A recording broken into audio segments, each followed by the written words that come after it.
Endurance athletes have been known to pick up illnesses and infections more often than their more sedentary and less active counterparts. The most common type of infection is upper respiratory tract infection. So this includes things like the common cold as a less severe example, and influenza or the flu as a more severe example. Regardless of the type of infection, they can have a negative impact on performance. They can either directly influence performance in a negative way if they're experienced during or close to competition, or even if they're experienced away from competition or far away from competition. They might still influence the training plan and the preparation of the athlete. So this could have a knock-on negative impact on performance. So in order to minimize or prevent this, there are two main options for such athletes. The first one is to influence the cause, which is the high volume and or intensity of training that they undertake. So if they periodize their training well, or ensure that they have optimized their recovery strategy and the amount of recovery that they have between training sessions, then that is strategy number one. And this is covered in the section on immunity and illness in athletes. However, more specifically for this topic, they could look for strategies which can enhance their immune system or reduce their risk of infection, even separate from this. And one example of that is nutrition, and that's what we'll focus on in this session. Okay then, so there is lots of potential information and evidence out there on the effects of nutrition and different aspects of nutrition on immunity and therefore the risk of illness and infection in athletes. And some of the popular topics you can see listed on the screen here. So these are some of the examples. It's by no means an exhaustive list of some of the things which have been studied. However, an important consideration to be aware of, even if things have been studied or published in the research literature, the quality of the available evidence does indeed vary. So there is some evidence suggesting benefits, but when you actually critique and analyse that, you find that the evidence isn't particularly strong. So we need to bear this in mind. The quality of evidence is variable, and for many substances, the evidence is not actually very strong. So I'll first focus on general nutritional intake and the quality of the athlete's diet. So we know that if an athlete is deficient in any particular area of the diet, in any particular nutrient, then that is going to have a negative impact on their immune system and therefore their risk of infection. The most important or the most potentially significant dietary deficiencies are a deficiency of total energy. So if they are in negative energy balance, so they are not consuming the quantity of calories needed, a deficiency of protein, or a deficiency of carbohydrate. So for example, if they are exercising in a low glycogen or carbohydrate depleted state. In addition to this, deficiencies in some micronutrients can also be particularly bad for the immune system.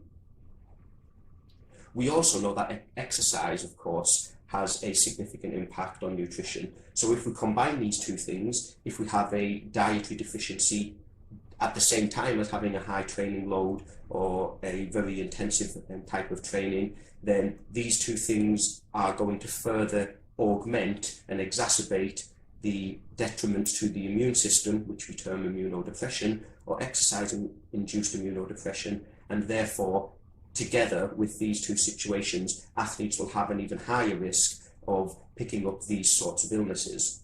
So with this in mind, the single best and most pragmatic recommendation in terms of optimizing their immune system that an athlete can follow is to avoid dietary deficiency, which is sometimes easier said than done, but essentially this can easily be achieved via a healthy and well-balanced diet.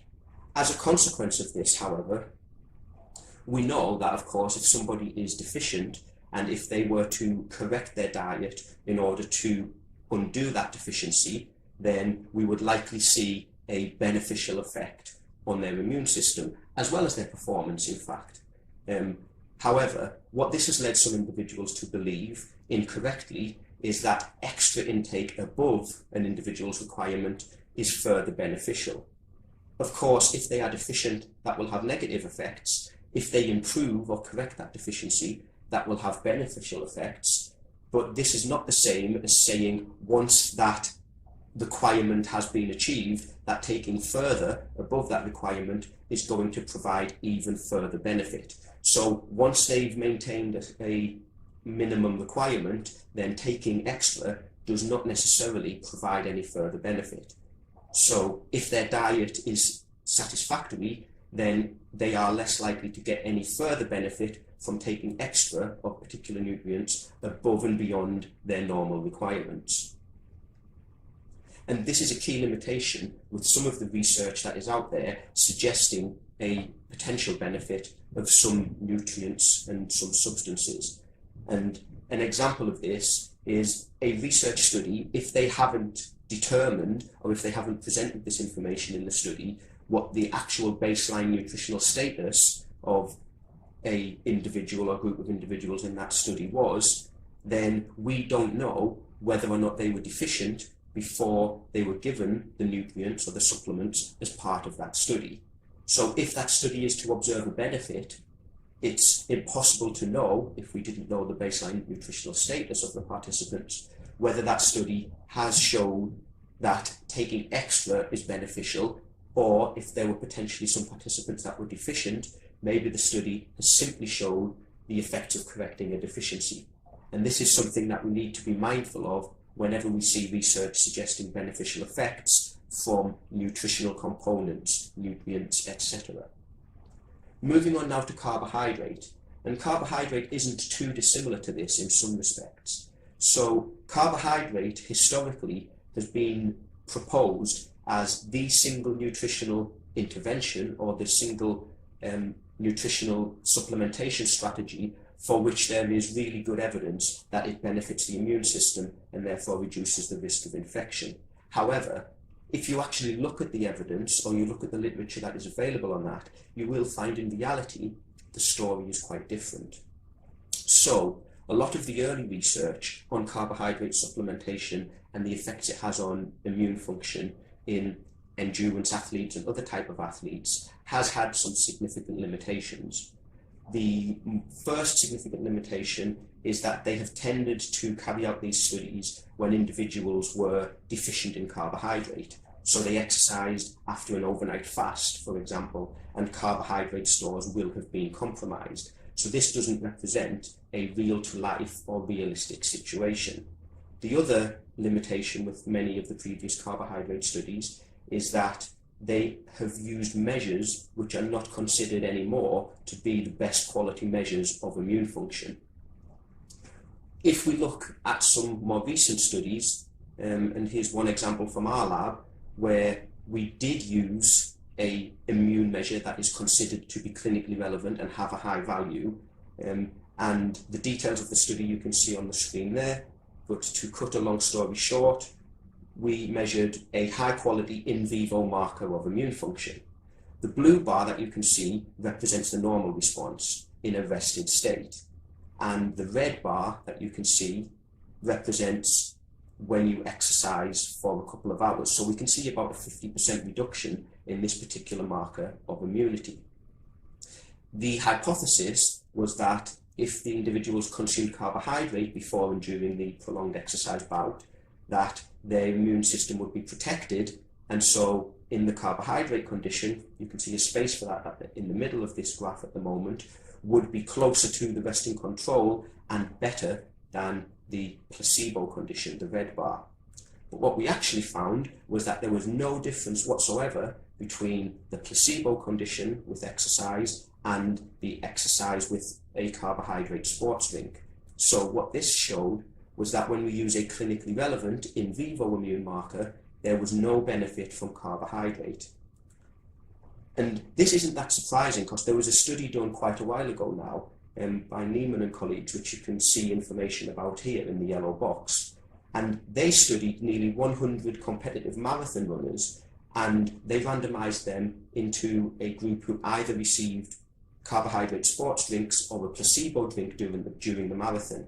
And they measured a number of things, but in particular, they measured the occurrence of illness, of upper respiratory illness, in the couple of weeks period after the race. And what they found in this study was that there was no difference between the individuals who took placebo and the individuals who took the carbohydrate drink, providing further evidence that actually, in a clinically relevant setting, carbohydrate wasn't beneficial. So although carbohydrate is often advocated in terms of its benefit on immunity, if the individual isn't deficient, so if they are turning up to the event or they're turning up to training already well fueled and nourished, then taking extra carbohydrate during isn't necessarily going to protect the immune system, and it isn't going to reduce illness in the way that it was originally proposed it would. Okay then, so if an individual's diet is okay and they don't have any deficiencies there, then are there any nutritional practices or are there any nutritional supplements that can have a benefit? And there are lots of things on the market and there are lots of things which are proposed to have a benefit, but if you actually look to the evidence and if you actually look for the scientific literature to see if any of these things are proven, you will find that the evidence for the majority of them is not that strong.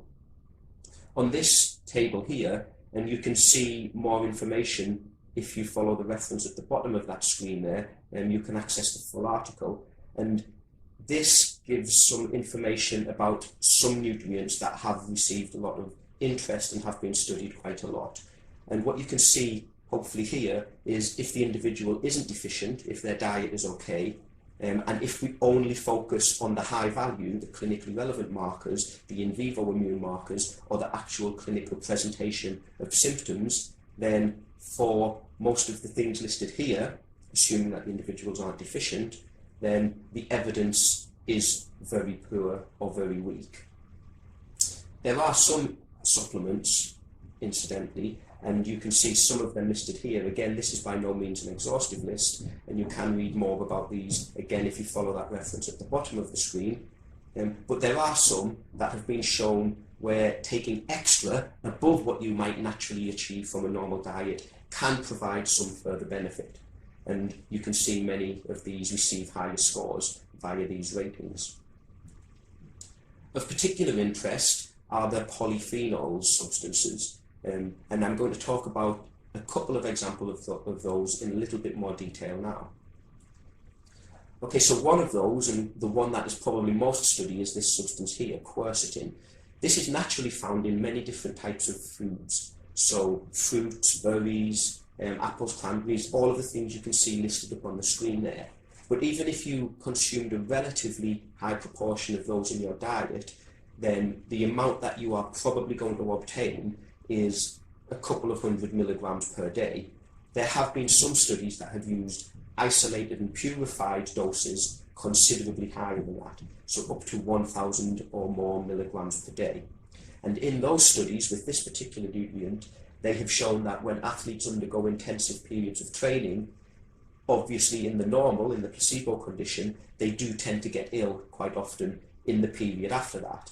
But when they were supplemented with quercetin, that significantly reduced the chances of individuals contracting such an illness in the period after. Other types of polyphenols that have been studied are food sources that, if consumed in high abundance, can provide a relatively high dose of certain polyphenols have been studied. And not all of them have, of course, found beneficial effects. Some have found a benefit and some have found no effect on upper respiratory illness and or markers of immunity. The differences here, of course, when you're looking at different sources, is they might be the different types of these substances, different types of polyphenols from the different food sources. The different studies have often used a different dose, or for a different amount of time, or a different timing relative to when exercise was commenced, or the actual immune markers or measures that they've included in the study might well vary. Of course, differences in the type of exercise or the type of athlete that was involved in the study are also potential explanations for variations that we see when we look at different types of evidence from different types of studies. But it's probably some combination of all of these things which actually explains the reason for differences between different studies. But the takeaway message here is some of these polyphenols and phenolic substances have been shown to be beneficial and others have not. Okay then, so to summarise, Endurance athletes do have an increased risk of infection, especially upper respiratory tract infection, during periods of heavy training. They must, of course, train intensively to be successful, so any intervention that can help to protect their immune system and reduce their risk of this type of illness will be of benefit to such athletes. There is some evidence of some nutritional practices that might be beneficial, but for the majority of substances, the evidence is limited or very weak. Even carbohydrate, traditionally considered the best, when we actually look for the evidence of in vivo markers or clinically relevant endpoints, then the evidence is lacking. So the best advice, the most pragmatic recommendation, is simply to avoid dietary deficiency via a normal, healthy and well-balanced diet suitable for an athlete.